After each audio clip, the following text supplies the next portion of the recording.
Good afternoon, bienvenue, and welcome to Focus on French Cinema 2025, the annual festival of French and Francophone film presented by the Alliance Française of Greenwich, Connecticut.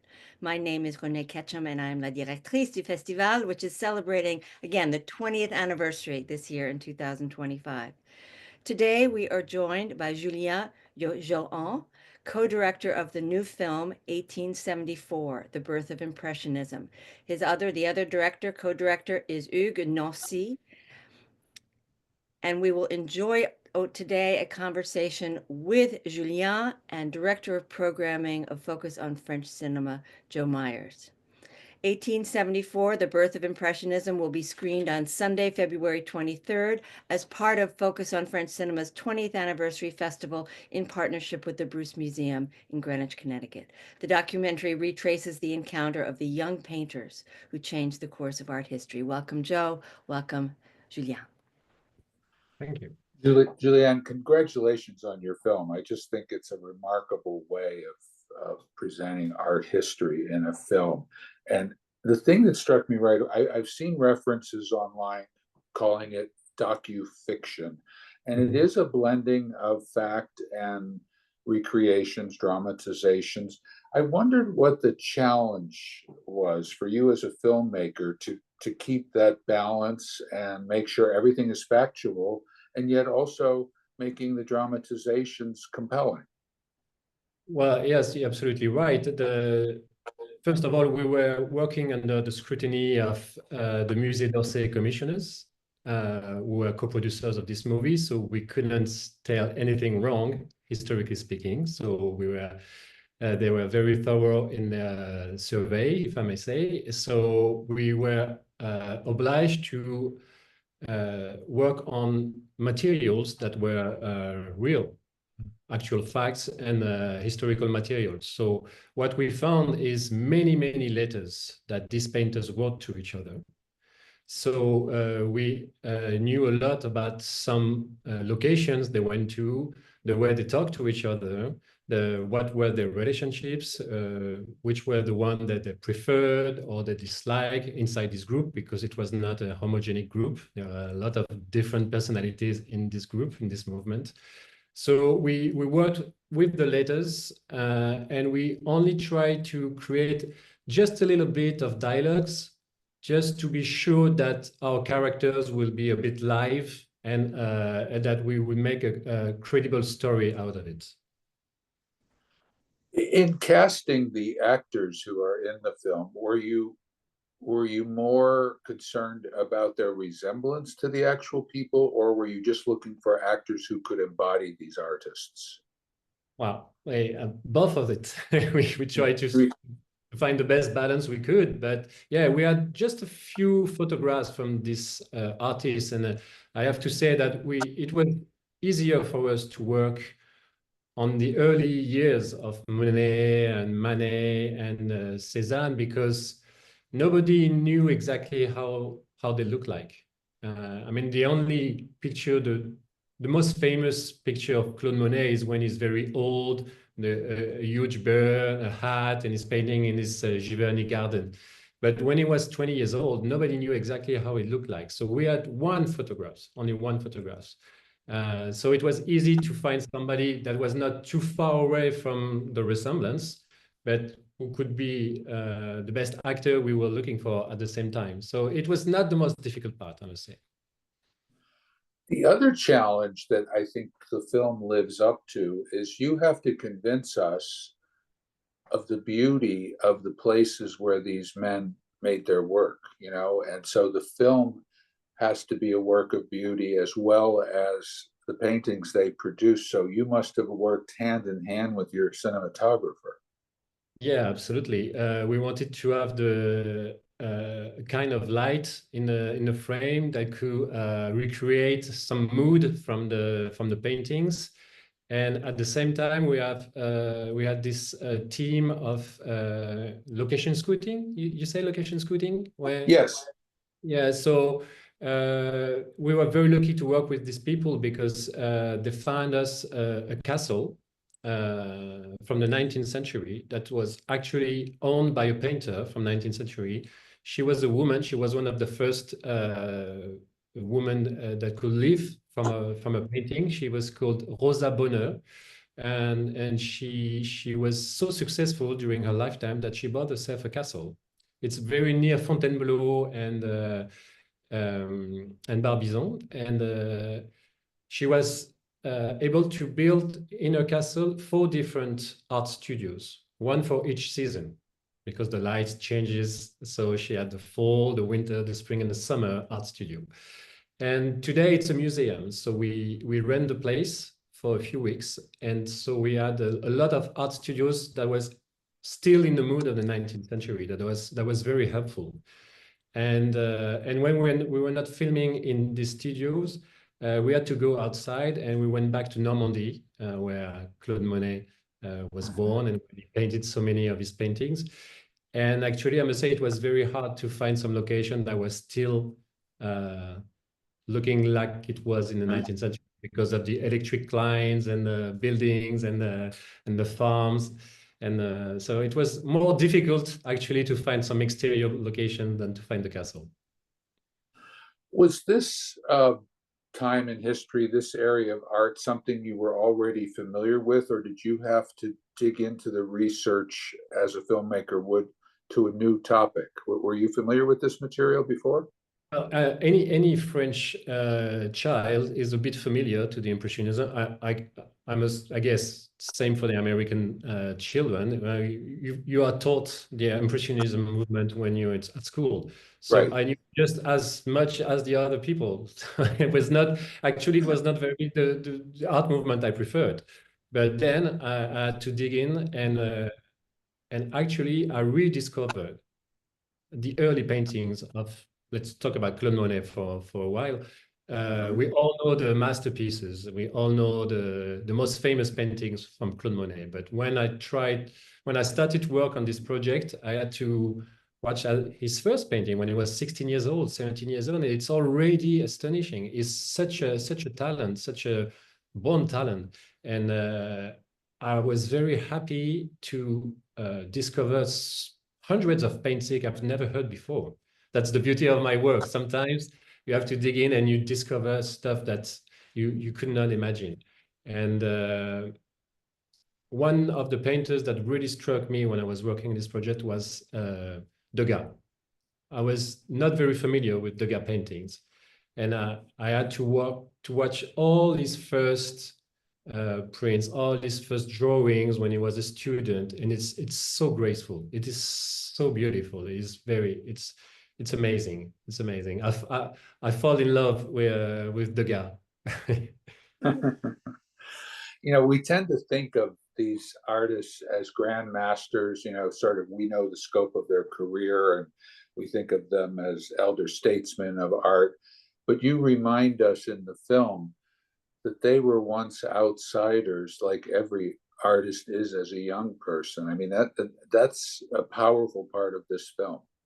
Yeah, and I think it's a lesson for all the art students, because when you look at, I myself looked at the Alfred Hitchcock career or Steven Spielberg career, and I was like overwhelmed by, well, they are natural born talents. We could never do as much as they do, and it's kind of you diminish yourself when you look at these legends of art, and watching the early years and finding out that they had to struggle so much. They had to keep on trying their best while starving, while living out of misery. And it's a lesson of courage, of tenacity, and also of like collective force. They had to bond together. They had to be a little group to cross all the hurdles they had in their life, because separately maybe they could not have achieved it.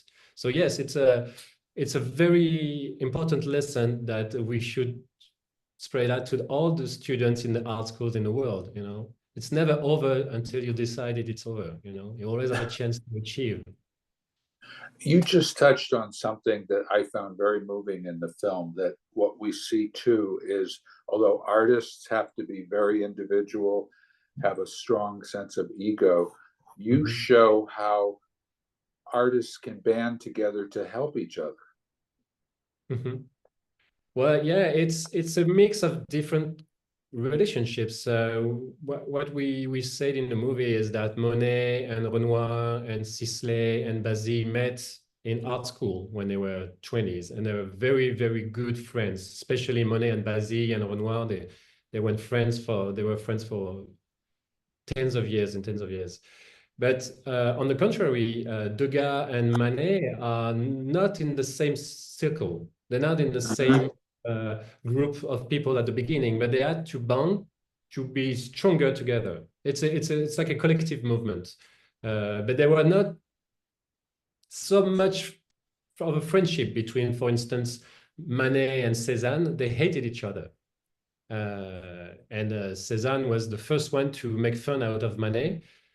That doesn't mean they didn't respect the art or the skills of the other people, but they were not very good friends. So it was more like a circumstantial gathering in order to be stronger, to achieve something against what was the salon of France, which was something very strong, very powerful. You had this jury that decided if you were elected or not to be a professional painter. So it was very, very difficult at this time. There was no art gallery, there was no museum, there was nothing. There was no place to show your art except the salon. So you have to go through the jury acceptance to be seen at once. That was very difficult. So they didn't want to create a revolution, but they wanted to create something else. And they made their first exhibition. That was the first of its kind in the history of painting, the first of its kind. So they had to be as many as they could. And they wish there were more. Actually, you can see in the movie that they're writing letters to hundreds of painters in Paris. So let's gather together and do something new. And there were not that many. There were something like 30-ish artists that accepted to take that risk at that moment.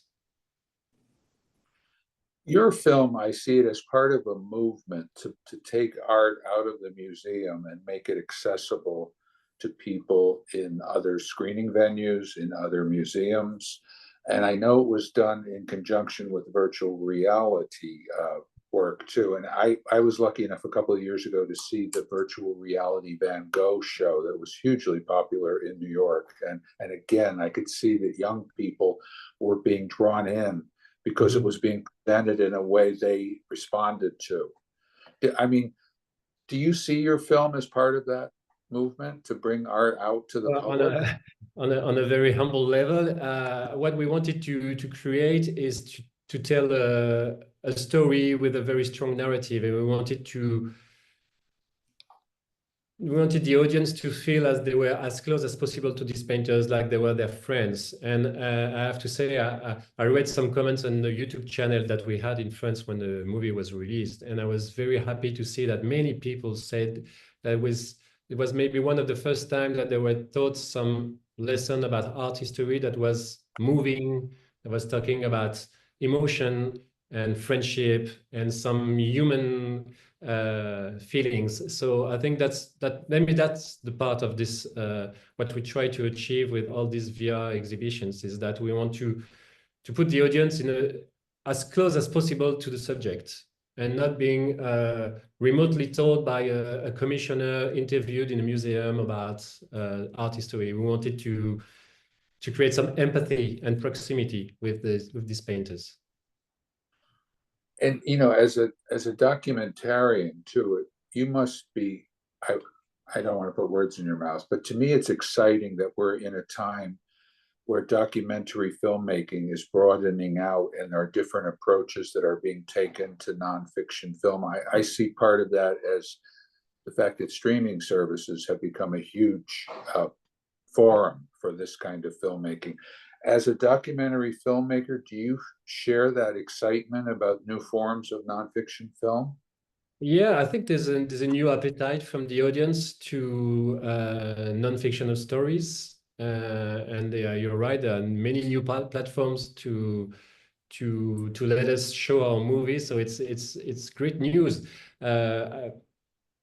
The problem is the money. So it's very hard to find enough money to make the movies we try to make. For For instance, this one cost a little bit of money because of all the reenactments, the wardrobes, the locations, exactly. So it's good. There are so many platforms. I wish there would be a little bit more money in this production, especially in documentaries.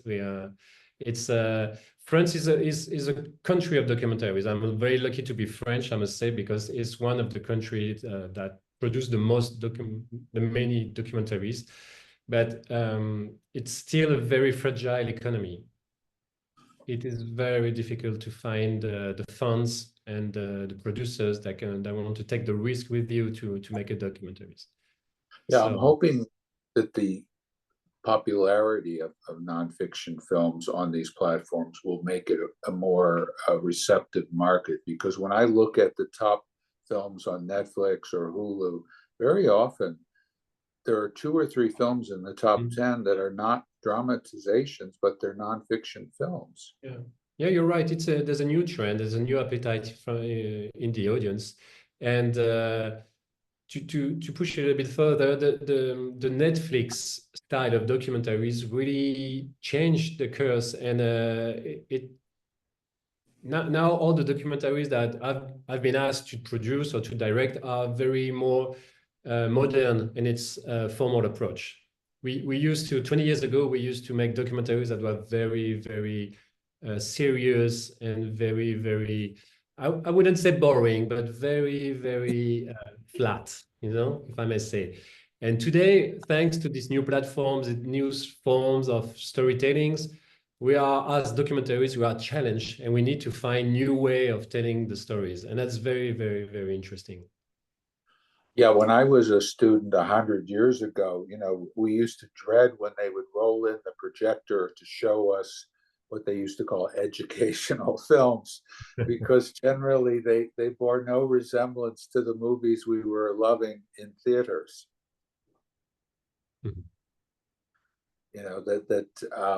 It was a lot of talking heads. Yeah, exactly. And today we still have talking heads. We need talking heads, but we find a way to put it in music and in movement or in motion. We're trying new stuff every time. I'm working right now on a espionage story documentary, and it's talking heads. It's all former spies talking about one mission, but I managed to put some reenactment scenes in the storytelling just to bring that up a little bit, to be a little bit more show up than just a talking heads documentary. You mentioned music. That's another area where I find that has added to the drama of documentaries, well-chosen music. Mm-hmm. Yeah, and on this documentary in 1874, we asked the composer to listen to a French composer called Camille Saint-Saëns. I don't know if you heard of this. Oh, yes. And he wrote one piece which is called the Danse Macabre Dance. I don't know the English name. And I really love this music, and I found that he composed it in 1874. True story. So we say, okay, it's one of my favorite songs, and it's composed the year that we are talking about. So let's try to get inspired by this song. So Michel, the composer, he listened to this song and he created his score with that kind of mood that was 19th century style, but at the same time a little bit because the Danse Macabre is already a piece of music that is not very classical in its form. It's starting to change a little bit the course of music history. So it resonates, it vibrates with our own topic. We are talking about painters that are about to change the course of history, and the music was a little bit like this. Yeah, I think Hitchcock used Danse Macabre in some of his work, actually. I believe so. I think. Okay, good. I'll look after that. Okay, good to know. Now, when we talked about the camaraderie of the artists in this film, have you found that as a filmmaker that you have benefited from safety in numbers? Other people who have similar goals and dreams have helped you? During the course of the shooting, you mean? As in my career. as a young filmmaker starting out. In the course of my career. Oh, yes, of course, of course. Like I told you, the economy is so fragile that we need to help each other. We need to, I am called for making a movie and I'm not available. And I think of one of my friends, say, hey, you could do that, so you should call this guy.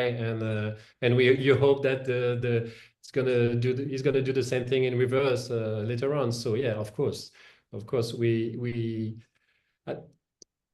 Actually, it's like a painter job. It's very a lonely job. You need to find your topics all by yourself. You need to find the producers all by yourself. But it's also something like a craft. And when I was young, when I was 20 years old, I had to work with all the directors who taught me the job on the set while making it. So I am thankful to all the mentors I had the chance to work with and all of my friends that helped me to going along with my career and that I help as much as I can to find their own career with enough success, I guess, I hope. I mean, this film shows you the drama that can be found in a documentary. As a filmmaker, looking down the road 5 or 10 years, do you see yourself going back and forth between nonfiction and fictional dramatizations? Well, the more I try to shoot some reenactment scenes, the more I like it and the more I want to do. So the thing is, it's not the cheapest way to produce documentaries. So I cannot say I will only do that now, but um, it's a balance because I'm also as a documentarist I'm also very attracted by facts and historical facts, and it would be difficult for me to create an only fiction movie about Claude Monet, for instance, when I could imagine anything I can and to try to portray a Claude Monet that did not exist but that could look exactly like I wanted him to look like. Right. I'm not that kind of director. I'm focused on facts, and I think it's more difficult, but also more rewarding to go to the third basement of the Musée d'Orsay library to spend days and days watching books and letters and try to take out something very concrete and very realistic out of it than to create everything out of my imagination. Maybe it's because my imagination cannot allow me to do that, but be humble. But I'm more attracted by the fact that it's a very difficult challenge to tell the art history on with strong narratives that are very character related. It's very difficult, but it's very rewarding. Like when I watch all the comments on YouTube channel, I was very happy to see that yeah, it works. People like that. People like to be told that kind of stories, especially when it talks about somebody that they thought they knew. That everybody thought they knew Claude Monet. Well, and Julien, so often when they've made totally fictional films about artists, they're just full of cliches that people almost laugh at, like the moments of inspiration. It's so hard to convey like an artist at work because, as you say, you're alone in a studio. That's not very dramatic for a Hollywood filmmaker to deal with. Yeah, I know, but once again, I could not dare to say, hey, I want Claude Monet to say that. Like he's got this inspirational moment and he's gonna say it this way. Like I told you, I was under scrutiny by the Musée d'Orsay Commission, so Yes. I couldn't allow to do. They wouldn't allow me to do that. But still, I wouldn't dare because I found that more interesting to say that in one letter to Basile, he said, "You should come to Normandy. It's incredible. The light is incredible." And that's it, and that's enough to show that this guy was in love with the landscapes and the light, and he tried his best to put that on a canvas, and that's it. The rest is fictional. So yeah, like you say, it would be cliche, or he would have a trauma in his childhood, and then he would Yes. about it, and you know, no, no, no. The Musée d'Orsay commissioners wouldn't allow that. No. Now, you mentioned the project you're working on involving espionage. Is that your next film that will be appearing? Yeah, actually, I'm in the editing room right now. Yeah. Cool. And when do you think we'll be able to see that? Well, I'm gonna finish it hopefully in April, and it's gonna be broadcasted in France first, maybe next fall, and we hope to spread it out to the world. So it's an espionage mission that failed, and it took place between France and New Zealand in 1985. It's called the Rainbow Warrior.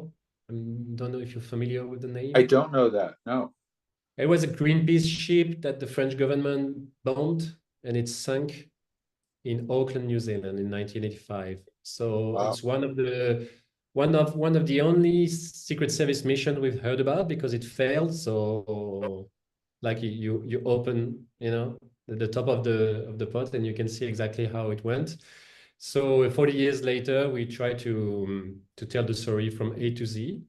So it's an international story. It's still focused on France and the French government, but it occurred in New Zealand. So we know we're going to be broadcasted in New Zealand. So I hope in the US. Actually, I went to the US to interview one of the people from the crew of the boat, Mhm. and a former Greenpeace activist. He lives in Maine. Oh, Yeah, and I had to fly it over Connecticut to Maine on a very small plane with two propellers, and it was quite a trip. It was very nice. I love that. well, I will let you get back to your editing. We appreciate you taking this time to talk with us about this film. It's Thank you. My congratulations. pleasure. It's a wonderful film. Thank you. Well, thank you so much. If you miss anything, or if you think that I say something wrong and you want me to do it again, there's no problem. Don't hesitate. Okay. Thank you. Okay.